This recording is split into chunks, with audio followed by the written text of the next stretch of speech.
السلام علیکم دوستو، نبی کریم صلی اللہ علیہ وسلم کی خوبیوں کے بارے میں حدیثیں۔ حضرت حسن بن علی رضی اللہ عنہما فرماتے ہیں کہ میں نے اپنے ماموں ہند بن ابی حالہ سے حضور اقدس صلی اللہ علیہ وسلم کا مبارک حلیہ معلوم کیا۔ وہ حضور صلی اللہ علیہ وسلم کے مبارک حلیوں کو بہت زیادہ اور کھول کر بیان کرتے تھے، اور میرا دل چاہتا تھا وہ ان اچھی خوبیوں کو میرے سامنے بھی ذکر کرے تاکہ میں ان اچھی خوبیوں کو ذہن میں بٹھا کر اپنے اندر پیدا کرنے کی کوشش کروں۔ حضرت حسن رضی اللہ عنہ کی عمر حضور صلی اللہ علیہ وسلم کی وفات کے وقت 7 سال کی تھی، اس لیے کم سنی کی وجہ سے آپ کی اچھی خوبیوں کو غور سے دیکھنے اور ذہن میں بٹھا لینے کا ان کو موقع ہی نہیں ملا تھا۔ ماموں جان نے حضور صلی اللہ علیہ وسلم کے حلیہ شریف کے بارے میں یہ فرمایا کہ آپ خود اپنی ذات و صفات کے اعتبار سے بھی شاندار تھے اور دوسروں کی نظروں میں بھی بڑے رتبے والے تھے۔ آپ کا مبارک چہرہ 14ویں رات کے چاند کی طرح چمکتا تھا۔ آپ کا مبارک قد بالکل درمیانی قد والے سے کسی قدر لمبا تھا، لیکن لمبے قد والے سے چھوٹا تھا۔ مبارک سر اعتدال کے ساتھ بڑا تھا۔ مبارک بال کسی قدر بل کھائے ہوئے تھے۔ اگر سر کے بالوں میں اتفاق سے خود مانگ نکل آتی تو مانگ رہنے دیتے، ورنہ آپ خود مانگ نکالنے کا اہتمام نہ فرماتے تھے، یعنی اگر آسانی سے مانگ نکل آتی تو نکال لیتے تھے، اور اگر کسی وجہ سے آسانی سے نہ نکلتی اور کنگھی وغیرہ کی ضرورت ہوتی تو اس وقت نہ نکالتے، کسی دوسرے وقت جب کنگھی وغیرہ موجود ہوتی تو نکال لیتے۔ جس زمانے میں آپ کے مبارک بال زیادہ ہوتے تھے تو کان کی لو سے بڑھ جاتے تھے۔ آپ کا رنگ بہت چمکدار تھا اور ماتھا چوڑا۔ آپ کی بھویں خمدار، باریک اور گھنی تھی۔ دونوں بھویں الگ الگ تھی، ایک دوسرے سے ملی ہوئی نہیں تھی۔ ان دونوں کے بیچ میں ایک نس تھی جو غصے کے وقت ابھر جاتی تھی۔ آپ کی ناک تھوڑی اٹھی ہوئی تھی، اس پر ایک چمک اور نور تھا۔ شروع میں دیکھنے والا آپ کو بڑی ناک والا سمجھتا، لیکن دھیان دینے سے معلوم ہوتا کہ حسن و چمک کی وجہ سے اونچی معلوم ہوتی ہے، ورنہ سچ تو یہ ہے کہ زیادہ اونچی نہیں تھی۔ آپ کی مبارک داڑھی بھرپور اور گھنی تھی۔ آپ کی پتلی کافی کالی تھی۔ مبارک گال ہموار اور ہلکے تھے، گوشت لٹکے ہوئے نہیں تھے۔ آپ کا دہن اعتدال کے ساتھ پھیلا ہوا تھا، یعنی تنگ منہ نہ تھا۔ آپ کے دانت باریک اور چمکدار تھے، ان میں سے سامنے کے دانتوں میں ہلکی ہلکی دراریں بھی تھیں۔ سینے سے ناف تک بالوں کی ایک پتلی سی لکیر تھی۔ آپ کی مبارک گردن ایسی سندر اور پتلی تھی جیسے کہ مورتی کی گردن صاف گڑی ہوئی ہوتی ہے، اور رنگ میں چاندی جیسی صاف اور سندر تھی۔ آپ کے سب انگ بڑے اعتدال پر اور گوشت سے بھرے ہوئے تھے اور بدن گٹھا ہوا تھا۔ پیٹ اور سینہ مبارک ہموار تھا، لیکن کشادہ اور چوڑا تھا۔ آپ کی دونوں مونڈوں کے بیچ کچھ زیادہ فاصلہ تھا۔ جوڑوں کی ہڈیاں طاقتور اور مضبوط تھی، جو طاقت کی دلیل ہوتی ہے۔ آپ کے جسم کا وہ حصہ بھی جو کپڑوں سے باہر تھا روشن اور چمکدار تھا۔ کہا یہ کہ وہ حصہ جو کپڑے سے ڈھکا رہتا ہو، سینہ اور ناف کے درمیان ایک لکیر کی طرح سے بالوں کی باریک دھاری تھی۔ اس لکیر کے علاوہ دونوں چھاتی اور پیٹ بالوں سے خالی تھا۔ البتہ دونوں بازو اور کندھوں اور سینوں کے اوپری حصوں پر بھی بال تھے۔ آپ کی کلائیاں لمبی اور ہتھیلیاں چوڑی۔ آپ کی ہڈیاں اعتدال پر اور سیدھی تھیں۔ ہتھیلیاں اور دونوں قدم نرم اور گوشت سے بھرے ہوئے تھے۔ ہاتھ پاؤں کی انگلیاں ایک تناسب کے ساتھ لمبی تھیں۔ آپ کے تلوے کچھ گہرے تھے، قدم ہموار تھے۔ پانی ان کے صاف ستھرے اور چکنے ہونے کی وجہ سے ان پر ٹھہرتا نہیں تھا، ترنت ڈھل جاتا تھا۔ جب آپ چلتے تو طاقت سے قدم اٹھاتے اور آگے کو جھک کر تشریف لے جاتے۔ قدم زمین پر دھیرے سے پڑتا، زور سے نہیں پڑتا تھا۔ آپ تیز رفتار تھے اور ذرا بڑے قدم رکھتے، چھوٹے چھوٹے قدم نہیں رکھتے تھے۔ جب آپ چلتے تو ایسا لگتا گویا ڈھلان میں اتر رہے ہیں۔ جب کسی کی اور توجہ فرماتے تو پورے بدن سے پھر کر توجہ فرماتے۔ آپ کی نظر نیچی رہتی تھی۔ آپ کی نظر آسمان کے مقابلے میں زمین کی طرف زیادہ رہتی تھی۔ آپ کی عادت عام طور سے آنکھ کے کونے سے دیکھنے کی تھی۔ زیادہ شرم و حیا کی وجہ سے پوری آنکھ بھر کر نہیں دیکھتے تھے۔ چلنے میں صحابہ کو اپنے آگے کر دیتے تھے اور خود پیچھے رہ جاتے تھے۔ جس سے ملتے سلام کرنے میں خود شروعات کرتے تھے۔ حضرت حسن رضی اللہ عنہ فرماتے ہیں کہ میں نے اپنے ماموں جان سے کہا کہ حضور صلی اللہ علیہ وسلم کی بات چیت کے بارے میں بتائیے۔ انہوں نے فرمایا کہ آپ امت کے بارے میں برابر غمگین اور ہمیشہ چنتت رہتے تھے۔ کسی گھڑی آپ کو چین نہیں آتا تھا۔ زیادہ تر خاموش رہتے تھے، بے ضرورت باتیں نہ کرتے تھے۔ آپ کی پورے باتیں شروع سے آخر تک منہ بھر کر ہوتی تھی۔ یہ نہیں کہ جیب کی نوک سے کٹتے ہوئے اکشروں کے ساتھ آدھی بات زبان سے کہی اور آدھی بولنے والے کے من میں رہی، جیسا کہ آج کے زمانے میں گھمنڈیوں کا دستور ہے۔ جامع لفظوں کا استعمال کرتے تاکہ لفظ کم ہو اور مطلب زیادہ نکلے۔ آپ کا کلام ایک دوسرے سے نمایاں ہوتا تھا، نہ اس میں بیکار کی باتیں ہوتی اور نہ ضرورت سے اتنی کم ہوتی کہ مطلب پوری طرح واضح نہ ہو۔ آپ نرم مزاج کے تھے، آپ سخت مزاج کے نہ تھے اور نہ کسی کی بے عزتی کرتے تھے۔ اللہ کی نعمت چاہے کتنی ہی تھوڑی ہو، اس کو بہت بڑا سمجھتے تھے، نہ اس کی کسی بھی طرح کی برائی کرتے تھے، نہ اس کی زیادہ تعریف کرتے تھے۔ برائی نہ کرنا تو ظاہر ہے کہ اللہ کی نعمت ہے، زیادہ تعریف نہ کرنا اس لیے تھا کہ اس سے لالچ کا پتہ چلتا ہے۔ جب کوئی حق کے آڑے آ جاتا تو پھر کوئی بھی آپ کے غصے کی تاب نہ لا سکتا تھا، اور آپ کا غصہ اس وقت ٹھنڈا ہوتا جب آپ اس کا بدلہ لے لیتے۔ اور ایک روایت میں یہ مضمون بھی ہے کہ دنیا اور دنیاوی معاملوں کی وجہ سے آپ کو کبھی غصہ نہ آتا تھا، چونکہ آپ کو ان کی پرواہ بھی نہ ہوتی تھی، اس لیے دنیا کے نقصان پر آپ کو غصہ نہ آتا تھا۔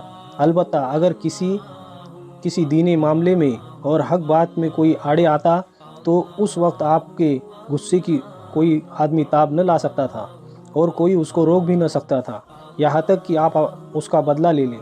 اپنی ذات کے لیے نہ کسی پر ناراض ہوتے تھے نہ اس کا بدل لیتے تھے۔ جب کسی اور اشارہ فرماتے تو پورے ہاتھ سے اشارہ فرماتے کہ انگلیوں سے اشارہ ونمرتا کے خلاف ہے، یا اپنے انگلی سے اشارے کو توحید کے ساتھ اشارہ کرنے کے ساتھ خاص کر رکھا تھا۔ جب کسی بات پر تعجب فرماتے تو ہاتھ کو پلٹ لیتے تھے، اور جب بات کرتے تو کبھی باتیں کرتے کرتے ہاتھوں کو بھی حرکت فرماتے، کبھی دائنی ہتھیلی کو بائیں انگوٹھے کے بھیتری بھاگ پر مارتے، اور جب کسی پر ناراض ہوتے تو اس سے منہ پھیر لیتے اور بے توجہی فرماتے یا درگزر فرماتے، اور جب خوش ہوتے تو حیا کی وجہ سے آنکھیں جھکا لیتے۔ آپ کی اکثر ہنسی مسکراہٹ ہوتی تھی۔ اس وقت آپ کے دانت اولے کی طرح چمکدار اور سفید ظاہر ہوتے تھے۔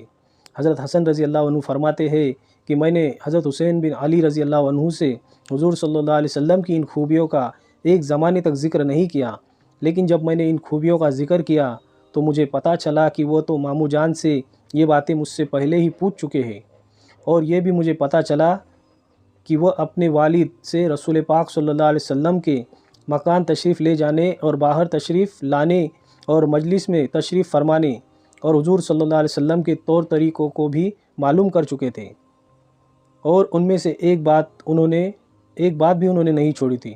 چنانچہ حضرت حسین رضی اللہ عنہ نے بیان کیا کہ میں نے اپنے والد حضرت علی رضی اللہ عنہ سے حضور صلی اللہ علیہ وسلم کے مکان میں تشریف لے جانے کے حالات معلوم کیے، تو انہوں نے فرمایا کہ حضور صلی اللہ علیہ وسلم کو مکان جانے کی اللہ کی اور سے اجازت تھی، اور آپ مکان میں تشریف رکھنے کے وقت کو 3 حصوں میں بانٹ دیتے تھے۔ ایک حصہ اللہ کی عبادت میں خرچ فرماتے، یعنی نماز وغیرہ پڑھتے، دوسرا حصہ گھر والوں کے حق ادا کرنے میں خرچ فرماتے، جیسے ان سے ہنسنا، بولنا، بات کرنا، ان کے حالات معلوم کرنا، اور تیسرا حصہ خاص اپنی ضرورت، راحت و آرام کے لیے رکھتے تھے۔ پھر اس اپنے والے حصے کو بھی 2 حصوں پر اپنے اور لوگوں کے بیچ میں بانٹ دیتے۔ اس طرح کی خاص حضرات صحابہ کرام رضی اللہ عنہ اس وقت میں حاضر ہوتے۔ ان خاص لوگوں کے ذریعے سے آپ کی بات عام لوگوں تک پہنچتی۔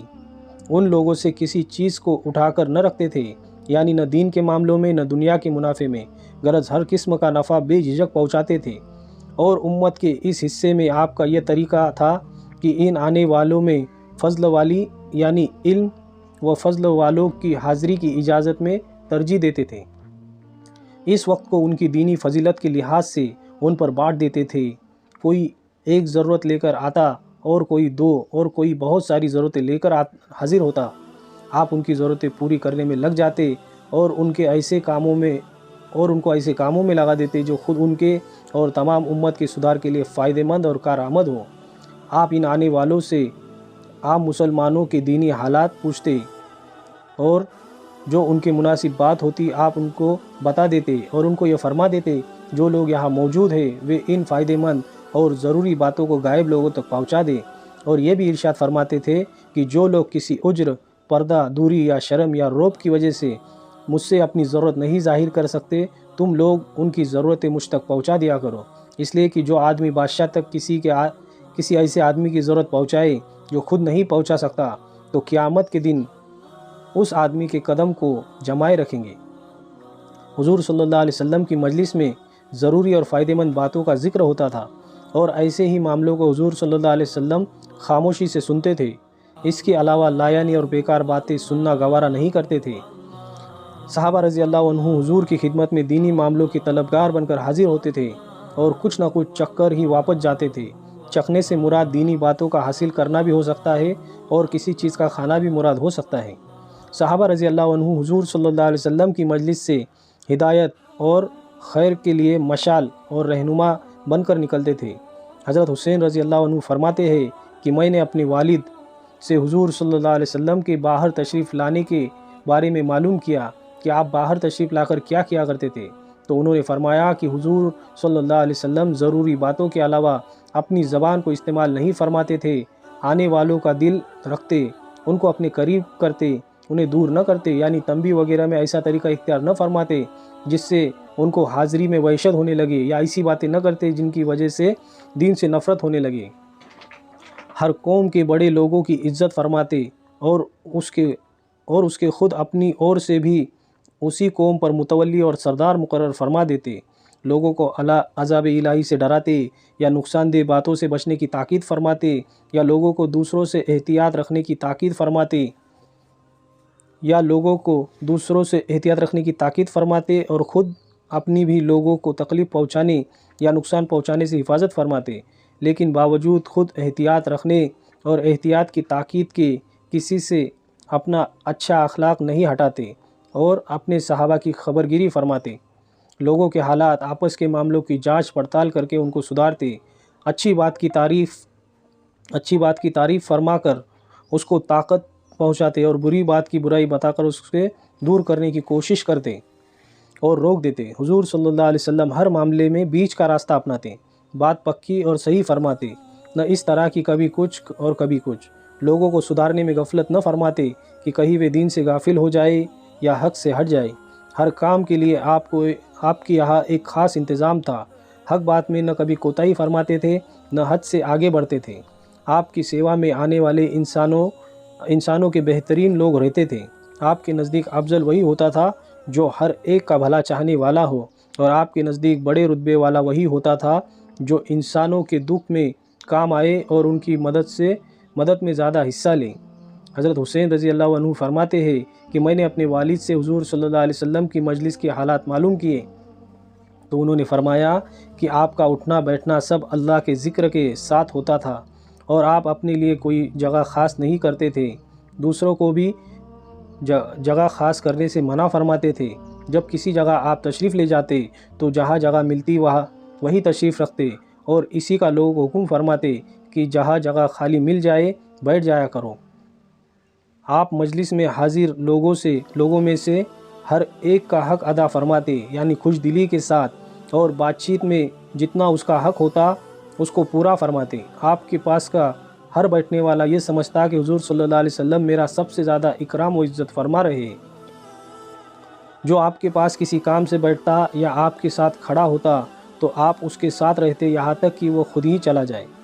جو آپ سے کوئی چیز مانگتا تو آپ اس کو وہ چیز دے دیتے، یا اگر نہیں ہوتی تو نرمی سے جواب فرماتے۔ آپ کا اچھا اخلاق تمام لوگوں کے لیے عام تھا۔ آپ تمام لوگوں سے شفقت میں باپ جیسا معاملہ فرماتے، اور حق بات میں تمام لوگ آپ کے نزدیک آپ کے برابر تھے۔ آپ کی مجلس میں حلم، سہنشیلتا و حیا، صبر و امانت پائی جاتی تھی، اور یہی خوبیاں اس مجلس سے سیکھی بھی جا سکتی تھی۔ آپ کی مجلس میں شور نہ ہنگامہ ہوتا تھا، نہ کسی کی بے عزتی و بے آبروئی کی جاتی تھی۔ آپ کی مجلس میں ایک تو کوئی غلط کام کرتا نہیں تھا، سب ساودھان ہو کر بیٹھتے، اور اگر کسی سے کوئی غلطی ہو جاتی تھی تو اس کا آگے ذکر نہیں ہوتا تھا۔ آپس میں سب برابر سمجھے جاتے تھے، حسب و نسب کی بڑائی نہ سمجھتے تھے، البتہ ایک دوسرے پر بڑائی تقوی کی بنیاد پر ہوتی تھی۔ ہر آدمی دوسرے کے ساتھ نرمی کے ساتھ پیش آتا تھا، سبھی بڑوں کا آدر کرتے تھے اور چھوٹوں سے محبت کرتے تھے، ضرورت مند کو ترجیح دیتے تھے اور اجنبی مسافر آدمی کی دیکھ بھال کرتے تھے۔ حضرت حسین رضی اللہ عنہ فرماتے ہیں کہ میں نے اپنے والد سے حضور صلی اللہ علیہ وسلم کا اپنی مجلس والوں کا ویوہار پوچھا تو انہوں نے فرمایا آپ ہمیشہ ہنستے مسکراتے پیش آتے تھے، یعنی چمکتے چہرے پر مسکراہٹ ہوتی اور چہرہ کھلا رہتا۔ آپ بڑے نرم مزاج تھے، یعنی کسی بات میں لوگوں کو آپ کا ساتھ لینے کی ضرورت ہوتی تو آسانی سے اس کا ساتھ دے دیا کرتے تھے۔ آپ نہ کڑوی بات بولتے تھے، نہ آپ کا دل کڑا تھا، اور آپ چلا کر بولتے تھے، نہ گندی بات کرتے تھے، اور نہ برے لفظوں کا استعمال کرتے تھے، نہ عیب نکالتے تھے، نہ زیادہ مذاق کرتے تھے۔ آپ ناپسند باتوں سے غفلت برت جاتے، گویا کہ سنی ہی نہیں۔ دوسرے کی کوئی امید اگر آپ کو پسند نہ آتی تو اس کو مایوس بھی نہیں کرتے، نہ اس کو محروم فرماتے، بلکہ کچھ نہ کچھ دے دیتے یا دل رکھنے کی بات فرما دیتے۔ آپ نے اپنے آپ کو 3 باتوں سے بالکل الگ رکھا تھا: 1 جھگڑے سے، 2 زیادہ باتیں کرنے سے، 3 بیکار اور بے مطلب کی باتوں سے، اور 3 باتوں سے لوگوں کو بچا رکھا تھا: 1 نہ کسی کی نندا کرتے تھے، نہ کسی کو شرم دلاتے تھے، اور نہ کسی کے عیب نکالتے تھے۔ آپ صرف وہی باتیں کرتے تھے جو اجر و ثواب کی وجہ سے بنے۔ جب آپ باتیں کرتے تو مجلس میں حاضر لوگ اس طرح گردن جھکا کر بیٹھتے جیسے ان کے سروں پر پرندے بیٹھے ہو، کہ ذرا بھی حرکت ان میں نہ ہوتی تھی کہ پرندہ ذرا سی حرکت سے اڑ جاتا ہے۔ جب آپ چپ ہو جاتے تو تب وہ لوگ کلام کرتے، یعنی حضور صلی اللہ علیہ وسلم کی باتوں کے درمیان میں کوئی آدمی نہ بولتا تھا۔ جو کچھ کہنا ہوتا تھا حضور صلی اللہ علیہ وسلم کے چپ ہونے کے بعد کہتا تھا۔ آپ کے سامنے کسی بات پر جھگڑتے نہیں تھے، جس بات سے سب ہنستے آپ بھی اسی بات پر مسکراتے، جس سے سب لوگ تعجب کرتے تو آپ تعجب میں شریک ہوتے۔ یہی نہیں، سب سے الگ چپ چاپ بیٹھے رہے، بلکہ مجلس میں موجود لوگوں کے شریک حال رہتے۔ انجانے مسافر آدمی کی کڑی باتوں پر اور بدتمیزی کے سوال پر صبر فرماتے، کیونکہ انجانے مسافر لوگ ہر قسم کے سوال کر لیا کرتے تھے۔ اس وجہ سے کچھ صحابہ ایسے اجنبی مسافروں کو آپ کی مجلس میں لے جاتے تاکہ ان کے ہر قسم کے سوالوں سے خود بھی فائدہ اٹھائے، اور ایسی باتیں جن کو ادب کی وجہ سے یہ لوگ نہیں پوچھ سکتے تھے وہ بھی معلوم ہو جائے۔ آپ یہ بھی تاکید فرماتے تھے، جب کسی ضرورت مند کو دیکھو تو اس کی مدد کیا کرو۔ اگر آپ کی کوئی تعریف کرتا ہے تو آپ اس کو گوارا نہ فرماتے، البتہ اگر آپ کے کسی احسان کے بدلے میں شکریہ کے طور پر کوئی آپ کی تعریف کرتا ہے تو آپ چپ رہتے کہ احسان کا شکر اس پر ضروری تھا، اس لیے مانو وہ اپنی ذمہ داری ادا کر رہا ہے۔ کسی کی بات کاٹتے نہ تھے، البتہ اگر کوئی حد سے آگے بڑھنے لگتا تو اس کو روک دیتے یا مجلس سے کھڑے ہو جاتے تھے تاکہ وہ رک جائے۔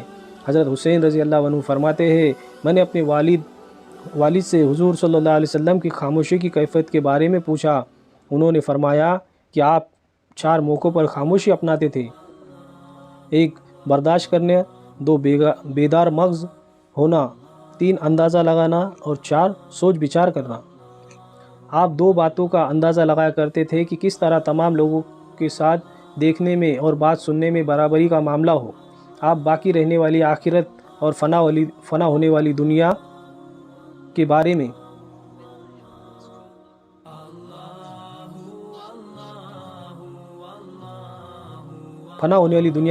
میں سوچ وچار کرتے تھے۔ اللہ نے آپ کو علم اور صبر دونوں خوبیاں دی تھی، چنانچہ آپ کو کسی چیز کی وجہ سے اتنا غصہ نہیں آتا تھا کہ آپے سے باہر ہو جائے۔ اللہ نے آپ کو 4 چیزوں کے بارے میں بیدار مغزی عطا فرمائی تھی: 1 بھلی بات اپنانا، 2 ان باتوں کا اہتمام کرنا جس سے امت کا دنیا اور آخرت کا فائدہ ہو۔ اس روایت میں 4 چیزوں میں سے صرف 2 کا ذکر ہے، اور کنز الاموال کی روایت میں آخر میں یہ مضمون بھی ہے۔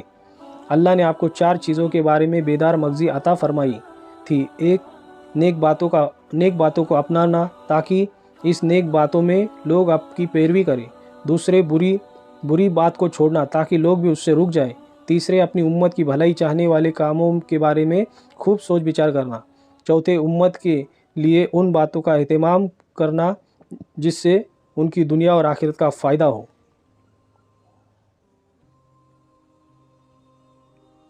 ویڈیو پسند آئے تو ویڈیو کو لائک کریں، اور ایسے ویڈیو دیکھنے کے لیے ہمارے چینل کو ضرور سبسکرائب کریں، اور اسے زیادہ سے زیادہ شیئر کریں۔ جزاک اللہ خیر۔